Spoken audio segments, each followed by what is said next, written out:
Koridor terakhir. Aku seorang teknisi listrik yang bekerja di rumah sakit tua yang akan segera direnovasi. Bangunan ini sudah berusia lebih dari 50 tahun dan banyak bagian yang sudah tidak layak digunakan. Hari itu aku mendapat tugas untuk mengecek aliran listrik di lorong bawah tanah yang sudah lama tak terpakai. Seorang petugas keamanan bernama Pak Harun menemaniku. Lorong ini dulunya bagian dari bangsal isolasi, katanya dengan suara rendah. Tapi sejak kebakaran 20 tahun lalu, tidak pernah dipakai lagi. Aku mengamati sekitar. Dindingnya hitam dan kotor, ada bekas jelaga seperti sisa kebakaran. Lampu di langit-langit berkedip lemah dan udara terasa pengap dengan bau menyengat, seperti sesuatu yang membusuk. Kami berjalan melewati ranjang-ranjang rumah sakit tua yang ditinggalkan begitu saja. Ada alat-alat medis berkarat dan beberapa kain hijau yang tampak lusuh. Aku menghela napas, mencoba mengabaikan perasaan tidak nyaman yang mulai merayap di punggungku. Saat aku memeriksa panel listrik di ujung lorong, Pak Harun tiba-tiba berkata, "Tunggu di sini, saya mau periksa pintu keluar di ujung sana." Aku mengangguk dan mulai membongkar panel listrik yang sudah berkarat. Namun, tak lama setelah itu aku mendengar langkah kaki. Bukan hanya satu, tapi seperti beberapa orang berjalan di belakangku. Aku menoleh berharap melihat Pak Harun, tapi lorong itu kosong. Aku kembali bekerja, tapi suara langkah itu terdengar lagi, kali ini lebih dekat. Lalu ada suara lain, desahan lirih seperti seseorang yang menahan sakit. Aku merasakan bulu kuduku berdiri. "Ada orang di sana?" tanyaku, mencoba tetap rasional. Tak ada jawaban. Aku mengambil senter dan menyinarinya ke sekitar. Bayangan ranjang-ranjang berkarat menciptakan siluet aneh di dinding. Saat aku mengarahkan cahaya ke lorong di belakangku, aku melihatnya. Seorang perempuan berbaju pasien rumah sakit berdiri di sana. Kepalanya tertunduk, rambut panjangnya menjuntai menutupi wajahnya. Tangannya kurus dengan jari-jari yang pucat, kukunya panjang seperti belum dipotong bertahun-tahun. Aku mundur selangkah, ingin memanggil Pak Harun, tapi tenggorokanku terasa tercekat. Perempuan itu perlahan mengangkat kepalanya, yang terlihat bukan wajah manusia, melainkan kulit terbakar mengelupas dengan mata kosong yang hanya berisi kegelapan. Aku tersentak mundur, lututku lemas. Perempuan itu bergerak mendekat, tubuhnya terseret-seret seperti tidak punya tenaga. Saat aku hendak berlari, lampu-lampu di langit-langit mendadak padam, membuatku terjebak dalam kegelapan total. Lalu aku mendengar suara napas, bukan dari jauh, tapi tepat di samping telingaku. Aku merasakan hawa dingin menjalari tengkukku. Napas berat itu terasa nyata, terlalu dekat untuk dianggap sebagai halusinasi. Aku memberanikan diri menyalakan senter di tanganku. Cahaya kecil itu berkedip sebentar sebelum akhirnya menyala penuh. Dan yang kulihat membuat jantungku hampir berhenti. Di ujung lorong, perempuan itu masih berdiri. Namun kali ini lebih dekat, terlalu dekat. Pakaian pasien yang ia kenakan tampak penuh noda hitam dan sobek di beberapa bagian. Wajahnya yang sebelumnya tertunduk, kini perlahan mengangkat, memperlihatkan kulit yang mengelupas dan mata kosong yang menatap lurus ke arahku. Aku tersentak mundur, berusaha tetap rasional. Ini bisa jadi refleksi cahaya atau bayangan dari benda di sekitar. Aku menoleh ke arah yang seharusnya menjadi jalur keluar, berharap melihat Pak Harun, tapi yang kulihat hanya lorong panjang dengan dinding kotor dan peralatan rumah sakit yang berserakan. Aku mencoba berpikir jernih. Tidak mungkin ada hantu. Aku menguatkan diri, mengatur napas, lalu berbicara, "Bu, Anda butuh bantuan?" Tidak ada jawaban. Aku melangkah mundur perlahan, tapi tiba-tiba terdengar suara lain seperti roda ranjang rumah sakit yang berderit. Aku melirik ke samping. Salah satu ranjang yang sebelumnya diam kini bergerak perlahan, seolah ada seseorang yang mendorongnya. Tidak, ini tidak masuk akal. Bisa saja tikus atau angin, pikirku. Tapi angin dari mana? Lorong ini tertutup. Saat aku berpikir demikian, sesuatu yang lebih mengerikan terjadi. Tiba-tiba lampu-lampu yang sebelumnya padam menyala kembali, satu persatu seperti ada yang menghidupkannya secara manual. Namun cahaya yang mereka pancarkan bukan cahaya putih biasa, melainkan kuning redup dengan bayangan aneh yang menari-nari di dinding. Lalu terdengar suara langkah kaki lain. Kali ini lebih jelas, seperti langkah kaki tanpa alas bergerak mendekatiku dari dalam lorong gelap. Aku semakin panik. Ini bukan lagi tentang keberanian atau logika. Aku harus pergi dari sini.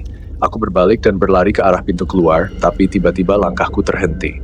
Di depan sana Pak Harun berdiri, tapi ada sesuatu yang salah. Dia hanya diam, tidak bergerak sedikit pun. Wajahnya pucat, tatapannya kosong. Aku berlari mendekatinya. "Pak Harun, ayo pergi dari sini." Dia tidak menjawab. Aku mengguncangnya, tapi tubuhnya terlalu dingin. Aku mulai berpikir, mungkinkah dia... Tiba-tiba dia bergerak sendiri. Tubuhnya tersentak kaku sebelum akhirnya menoleh ke arahku dengan gerakan kaku yang tidak alami. Dan saat aku melihat wajahnya lebih dekat, aku menyadari sesuatu yang membuat darahku membeku. Itu bukan Pak Harun. Sosok itu memang mengenakan seragam petugas keamanan, tetapi wajahnya bukan wajah manusia yang hidup. Matanya kosong, bibirnya pecah-pecah, dan dari sudut mulutnya mengalir sesuatu yang hitam pekat. Aku tidak bisa lagi menahan teriakanku. Aku berlari sekuat tenaga menuju tangga darurat, menabrak beberapa ranjang dan peralatan yang menghalangi jalanku. Di belakangku, aku bisa mendengar suara langkah kaki cepat, sesuatu sedang mengikutiku. Tangga darurat hanya beberapa meter lagi. Aku hampir sampai. Namun, tepat saat aku hendak mencapai gagang pintu, sesuatu mencengkeram lenganku dengan erat. Jari-jari kurus dan dingin mencengkeram kulitku. Aku menoleh dengan ketakutan. Dan di sanalah dia, perempuan itu. Matanya kini bukan hanya kosong, tetapi juga meneteskan darah. Bibirnya bergerak, menggumamkan sesuatu dengan suara berbisik yang hampir tak terdengar. Lalu aku menyadari apa yang ia katakan. Kau, seharusnya tidak ada di sini. Seketika, semua lampu padam lagi. Yang terakhir aku rasakan hanyalah rasa dingin yang merayap di kulitku, sebelum akhirnya segalanya menjadi gelap. Aku terbangun dengan napas tersengal. Tubuhku tergeletak di lantai beton dingin, keringat membasahi punggungku. Lampu-lampu lorong masih berkedip-redup memberikan penerangan samar. Aku mencoba mengingat apa yang baru saja terjadi. Tadi, aku berlari. Aku hampir mencapai pintu tangga darurat. Sesuatu mencengkeramku. Perempuan itu. Suaranya masih terngiang di telingaku. Kau seharusnya tidak ada di sini. Aku menggigit bibir mencoba menahan kepanikan. Ini pasti halusinasi akibat kelelahan. Mungkin ada kebocoran gas di ruangan ini yang membuatku berhalusinasi. Aku harus segera keluar. Dengan susah payah aku berdiri. Lututku terasa lemas, tapi aku memaksa diriku berjalan ke arah pintu keluar yang tadi kulihat. Jantungku masih berdegup kencang, tapi aku mencoba tetap fokus. Namun, sebelum aku bisa meraih pegangan pintu, aku mendengar sesuatu. Suara langkah kaki. Kali ini lebih nyata, lebih jelas, dan berasal dari ujung lorong. Aku menahan napas. Jika ini halusinasi, maka seharusnya tidak ada suara sejelas ini. Tapi jika bukan, berarti ada orang lain di sini. Aku memberanikan diri menoleh ke belakang. Di sana, di ujung lorong, seseorang berdiri. Kali ini bukan perempuan bergaun pasien itu, melainkan seseorang dengan pakaian yang lebih familiar, seragam keamanan. Pak Harun! Seruku. Suaraku sedikit bergetar antara lega dan takut. Dia tidak langsung menjawab. Aku bisa melihat wajahnya, meski samar, wajahnya masih pucat, tapi kali ini lebih masuk akal. Mungkin dia mengalami shock. Aku melangkah mendekatinya. Pak, kita harus keluar dari sini. Dia akhirnya membuka mulut, suaranya serak. Aku juga tidak bisa keluar. Pintu-pintu terkunci semua. Darahku seketika membeku. Apa? Dia menggeleng. Tadi aku mencoba membuka pintu keluar di ujung lorong, tapi tidak bisa. Seperti ada sesuatu yang menguncinya dari dalam. Aku menatapnya dengan ngeri. Ini bukan halusinasi, ini kenyataan. Kami benar-benar terjebak di lorong bawah tanah rumah sakit ini. Aku mencoba mengatur napas. Oke, kita harus tetap tenang. Kita cari jalan lain. Kami berdua berjalan menyusuri lorong, menghindari ranjang-ranjang yang berkarat dan peralatan medis usang yang berserakan. Aku terus mengawasi sekeliling, takut kalau sosok perempuan itu muncul lagi. Setelah beberapa menit, kami menemukan sebuah pintu lain di ujung lorong. Aku mencoba membukanya. Terkunci. Sial, desisku. Pak Harun mengeluarkan radio komunikasi dari saku seragamnya. Coba aku hubungi pos jaga. Dia menekan tombol dan berbicara. Halo, pos jaga. Ini Harun. Aku butuh bantuan. Aku terjebak di lorong bawah tanah bersama teknisi. Ada yang bisa mendengar? Tidak ada jawaban, hanya suara statis. Pak Harun mencoba lagi. Halo, siapapun di atas, tolong buka pintu darurat lantai basement. Tiba-tiba suara dari radio berubah. Dari yang semula statis, kini terdengar suara lain. Bukan suara manusia, melainkan suara napas berat. Kami berdua saling berpandangan. Aku menelan ludah. Itu bukan dari pos jaga kan? Pak Harun tidak menjawab. Dia hanya menatap radio di tangannya dengan wajah pucat. Lalu suara itu berubah. Dari napas berat, kini terdengar suara lain. Suara perempuan yang berbisik. Kau seharusnya tidak ada di sini. Aku merasakan darahku membeku. Itu suara yang sama. Suara yang tadi kudengar saat aku hampir mencapai pintu keluar. Tiba-tiba, radio di tangan Pak Harun mati total. Kami tidak menunggu lebih lama lagi. Dengan sisa tenaga, kami berdua mencoba mendobrak pintu. Sekali, dua kali. Sampai akhirnya dengan satu hantaman keras, pintu itu terbuka. Di balik pintu, kami melihat tangga yang mengarah ke lantai atas. Tanpa berpikir panjang, kami berlari menaikinya. Begitu mencapai lantai utama rumah sakit, kami berdua terhuyung keluar dan langsung membanting pintu di belakang kami. Nafas kami terengah-engah, ruangan di atas ini terasa lebih hangat, lebih nyata. Tidak ada hawa dingin seperti di bawah, tidak ada suara aneh. Kami saling berpandangan, masih berusaha memahami apa yang baru saja terjadi. Seorang perawat yang lewat melihat kami dengan bingung. Pak Harun? Mas, kalian kenapa? Aku ingin menjelaskan tapi mulutku terasa kering. Pak Harun yang akhirnya berbicara, meski dengan suara gemetar. Kami hampir terjebak di bawah, lorong bawah tanah. Itu tidak seharusnya digunakan lagi. Perawat itu tampak ragu, lalu berkata, lorong bawah tanah. Aku mengangguk. Ya, lorong yang ada di bawah bangsal lama, yang terbakar dulu. Perawat itu menatap kami dengan bingung. Tapi lorong itu sudah ditutup total sejak kebakaran 20 tahun lalu. Pintu masuknya bahkan sudah disegel dengan tembok. Aku dan Pak Harun terdiam. Kami baru saja keluar dari tempat yang seharusnya tidak lagi ada. Dan sebelum aku bisa berkata apa-apa lagi, sesuatu membuatku semakin merinding.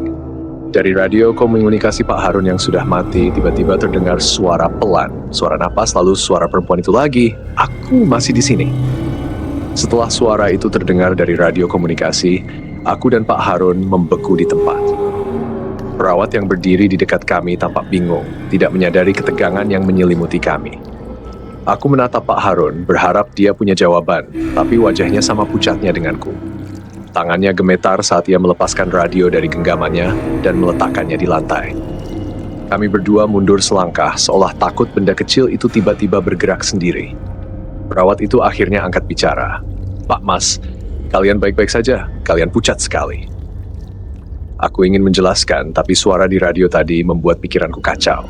Aku mencoba mengatur napas dan berkata, kami harus bicara dengan kepala rumah sakit, sekarang. Perawat itu tampak ragu, tetapi akhirnya mengangguk. Baik, saya antar. Kami berjalan menyusuri koridor rumah sakit, kali ini dalam suasana yang lebih normal, lampu terang, suara perawat dan pasien terdengar samar, serta bau khas antiseptik yang memenuhi udara. Tapi aku dan Pak Harun tetap merasa tidak nyaman. Setibanya di ruang administrasi, kepala rumah sakit, seorang pria berusia sekitar 50-an dengan kacamata tebal, menyambut kami dengan alis berkerut. Ada apa ini? Pak Harun menelan ludah. Pak, kami tadi terjebak di lorong bawah tanah. Kepala rumah sakit mengerutkan dahi. Lorong bawah tanah? Aku mengangguk cepat. Ya, lorong di bawah bangsal lama. Penuh peralatan medis rusak, ranjang-ranjang tua, dan kami melihat sesuatu di sana. Kepala rumah sakit tampak terkejut. Lalu, tanpa berkata apa-apa, ia berdiri dari kursinya dan berjalan ke lemari arsip di sudut ruangan. Ia membuka laci bawah dan mengeluarkan sebuah map coklat yang terlihat tua. Setelah membukanya, ia menarik napas panjang. Lorong itu, katanya dengan suara pelan, seharusnya tidak bisa diakses lagi. Aku dan Pak Harun saling berpandangan. Lorong itu benar-benar ada. Lanjut kepala rumah sakit. Tapi setelah kebakaran yang terjadi 20 tahun lalu, seluruh akses ke sana ditutup. Dulu, bangsal yang ada di atasnya adalah tempat perawatan pasien jiwa yang mengalami gangguan berat. Saat kebakaran terjadi, banyak dari mereka terperangkap di dalam. Aku merasakan bulu kuduku meremang. Jadi, mereka tidak selamat? Kepala rumah sakit menggeleng. Tidak ada yang selamat. Aku menelan ludah. Tapi kalau lorong itu sudah ditutup, bagaimana bisa aku dan Pak Harun masuk ke sana? Kepala rumah sakit menatap kami dengan ekspresi yang sulit diartikan. Itu yang ingin saya tanyakan pada kalian. Kami terdiam. Aku mulai merasa ada sesuatu yang jauh lebih besar dari sekadar kejadian mistis di lorong bawah tanah. Tiba-tiba, suara dari radio komunikasi Pak Harun yang masih ada di lantai berbunyi lagi. Kali ini lebih jelas. Jangan pergi, kau masih di sini. Aku menatap Pak Harun. Ia menatapku balik. Lalu, suara radio itu berubah menjadi tawa kecil. Pelan, melengking, dan mengerikan. Aku merasa tubuhku menegang. Kami berhasil keluar dari lorong itu, tapi sesuatu ikut keluar bersama kami. Tawa lirih itu terus mengalun dari radio komunikasi Pak Harun, perlahan berubah menjadi sesuatu yang lebih menyeramkan. Bukan sekadar suara manusia, tetapi sesuatu yang terdengar seperti suara dari dalam rongga kosong, bergema dan berulang-ulang. Aku menatap kepala rumah sakit. Pak, ini bukan halusinasi, ada sesuatu yang ikut keluar bersama kami. Pak Harun dengan gerakan cepat mengambil radio itu dan mematikannya. Namun, bahkan dalam keadaan mati, suara itu masih terdengar samar. Kepala rumah sakit menarik napas panjang lalu berkata pelan, "Ini lebih buruk dari yang saya kira." Aku merasakan ketegangan menjalar di seluruh tubuh. "Apa maksud Bapak?" Kepala rumah sakit berdiri, mengunci pintu ruangannya dan menutup tirai jendelanya. Suasana di dalam ruangan seketika menjadi lebih mencekam. Ia duduk kembali menatap kami dengan serius. Sejak kebakaran itu, rumah sakit ini memang sering mengalami kejadian aneh. Tapi, tidak ada yang pernah masuk ke lorong bawah tanah itu lagi sampai kalian berdua. Aku menggigit bibir. Kami tidak sengaja masuk. Pintu menuju lorong itu terbuka. Kepala rumah sakit menggeleng pelan. Seharusnya tidak mungkin. Dindingnya sudah disegel dengan beton. Aku merasakan darahku berdesir. Lalu bagaimana kami bisa ada di sana? Pak Harun yang sejak tadi diam akhirnya bersuara, suaranya lemah. Saya ingat sesuatu. Aku dan kepala rumah sakit menatapnya. Pak Harun menelan ludah lalu melanjutkan. Tadi sebelum masuk ke lorong itu, saya merasa seperti berjalan di rute yang biasa saya lewati saat patroli. Tidak ada tanda-tanda pintu yang berbeda. Tapi tiba-tiba saya sudah ada di sana. Saya tidak ingat melewati pintu beton yang disegel itu. Seolah-olah lorong itu muncul begitu saja. Aku merasakan napasku semakin berat. Ini tidak masuk akal. Atau justru terlalu masuk akal. Jadi maksudnya, kita bukan masuk ke lorong itu. Kataku pelan. Tapi lorong itu yang muncul di depan kita? Pak Harun mengangguk, wajahnya semakin pucat. Kepala rumah sakit mengusap wajahnya dengan kasar. Aku takut ini yang terjadi. Aku semakin tegang. Apa yang sebenarnya terjadi, Pak? Ia menatapku lekat-lekat. Apa yang kalian lihat di sana? Aku ragu sejenak, tapi akhirnya menceritakan semuanya. Ranjang-ranjang berkarat, peralatan medis yang berserakan, suasana yang seolah masih hidup meskipun tidak ada seorang pun. Lalu, sosok perempuan bergaun pasien yang berbisik di telingaku. Kepala rumah sakit mendesah panjang. Sosok itu bisa jadi salah satu korban kebakaran. Aku semakin merinding. Yang lebih buruk lanjutnya adalah kenyataan bahwa dia tidak hanya ingin menakuti kalian. Aku menatapnya dengan ngeri. Maksudnya, kepala rumah sakit bersandar di kursinya. Dulu, sebelum kebakaran terjadi, ada seorang pasien yang sangat terkenal di bangsal itu. Seorang perempuan muda yang sering berbicara sendiri di lorong-lorong rumah sakit. Para perawat percaya bahwa dia tidak hanya sekadar mengalami gangguan jiwa, tapi juga memiliki sesuatu yang lain. Sesuatu yang tidak bisa dijelaskan dengan medis. Aku menelan ludah. Suatu malam, tepat sebelum kebakaran besar itu terjadi, seorang perawat mendengar perempuan itu berbisik kepada pasien lain di ruangan sebelahnya. Katanya, besok aku akan keluar dari sini. Tapi bukan aku saja, semua akan ikut bersamaku. Pak Harun kini tampak berkeringat. Keesokan harinya, kebakaran itu terjadi. Tidak ada yang tahu bagaimana api bisa menyebar begitu cepat. Tidak ada yang tahu bagaimana pasien-pasien itu bisa terjebak tanpa ada satupun yang bisa keluar. Aku mulai memahami sesuatu. Jadi, dia yang menyebabkan kebakaran itu, kepala rumah sakit menggeleng. Tidak ada bukti yang mengarah ke sana.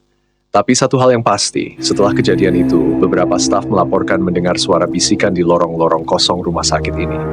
Persis seperti yang kau dengar. Aku mengusap tengkuku yang basah oleh keringat.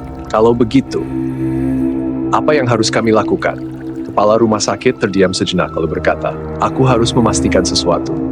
Ia bangkit, berjalan ke lemari arsipnya lagi dan mengambil sebuah map lain. Setelah membolak-balik isinya, ia mengeluarkan sebuah foto hitam putih yang sudah mulai menguning. "Ini," katanya sambil meletakkan foto itu di atas meja. Aku menunduk melihatnya. Itu adalah foto lama, diambil di sebuah ruangan rumah sakit. Ada beberapa ranjang pasien dengan beberapa perawat dan dokter berdiri di sekelilingnya. Di tengah ada seorang perempuan muda dengan gaun pasien. Darahku seketika membeku. Aku mengenali wajah itu. Itu perempuan yang kulihat di lorong tadi. Aku menoleh ke Pak Harun. Ia juga menatap foto itu dengan wajah pucat. "Dia masih di sini," bisik kepala rumah sakit.